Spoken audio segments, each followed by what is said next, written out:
নমস্কার, সকলকে automobile learning zone চ্যানেলে স্বাগত জানাই। আজকে আমরা ফাস্টনারের আরেকটি গুরুত্বপূর্ণ উপাদান স্টাড সম্পর্কে আলোচনা করব। স্টাড কথাটা আমাদের একটু অচেনাই লাগে, কিন্তু স্টাড আমরা এই ব্যাপারটা বললে বুঝতে পারবো। স্টাড হলো এক প্রকারের বোল্টের মতোই ডিভাইস, যার কোনো হেড থাকে না। অর্থাৎ আমরা তো বোল্ট চিনি, যেমন এই যে বোল্টের একটা হেড আছে, কিন্তু স্টাড হলো একটা যান্ত্রিক বন্ধনী যার সমগ্র অংশটি থ্রেড বিশিষ্ট, অর্থাৎ এদিকেও খোলা এদিকটাও খোলা। তো আমি এটাকে বোল্টের মতো দুদিক থেকে ব্যবহার করতে পারি, মানে এদিক থেকেও একটা থ্রেডের ভিতরে লাগিয়ে দিতে পারি, আবার এদিকেও কোনো থ্রেডের মধ্যে লাগিয়ে দিতে পারি।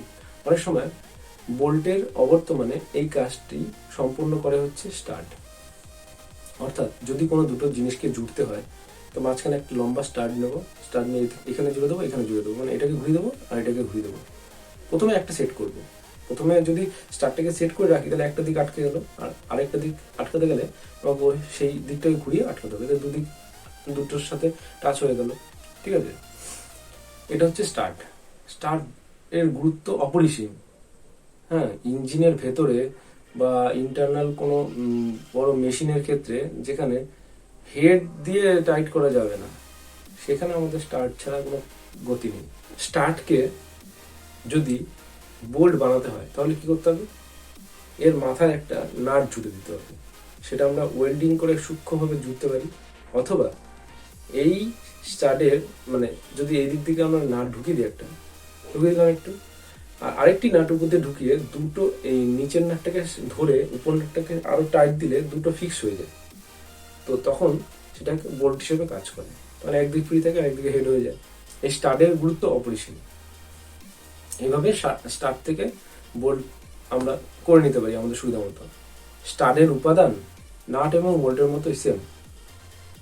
প্লাস্টিকেরও সম্ভব, যখন আমাদের প্রয়োগ ক্ষেত্র যেরকম প্রয়োজন, আর লোহা বা স্টিলেরও সম্ভব। তো অটোমোবাইলের ক্ষেত্রে স্টার্ট বিভিন্ন জায়গায় ব্যবহৃত হয়। বিশেষত চাকায় যে হুইল হাবটা থাকে, সেখানে হুইলের স্টার্ট ব্যবহার হয়। আর ইঞ্জিনের ক্ষেত্রে ইঞ্জিনের সিলিন্ডারের ভেতরে বিভিন্ন পার্টসগুলো যখন পরস্পরের সাথে যুক্ত থাকে, তখন বোল্ট ও নাটের ব্যবহার হয় না, তখন স্টার্ট লাগিয়ে দুটো অংশ একটা অপরের সাথে মেট করে যায়। মাঝখানে অবশ্য গ্যাসকেট এবং এয়ার সিলিং ব্যবস্থা থাকে। তো এইভাবে ইঞ্জিনের ক্ষেত্রেও ব্যবহৃত হয় এবং চাকার ক্ষেত্রেও ব্যবহৃত হয়। চাকার স্টার্টের তিন ভাগে ভাগ করতে পারি আমরা। জেনারেলি যেগুলো দেখি সেটা হচ্ছে প্রেস ইন, ওয়েল্ডেড ইন, আর স্ক্রু ইন। তো ছবিতে আমরা দেখে নেব। আর ইঞ্জিনের স্টার্ট খুবই গুরুত্বপূর্ণ, এগুলো নলাকার আকৃতির হয়, এই ছবির মধ্যে আমরা দেখে নেব। তো আশা করি এই ভিডিওটির মাধ্যমে আমরা স্টার্ট সম্পর্কে বিস্তারিতভাবে জ্ঞান অর্জন করতে পারলাম। ভিডিও দেখার জন্য ধন্যবাদ।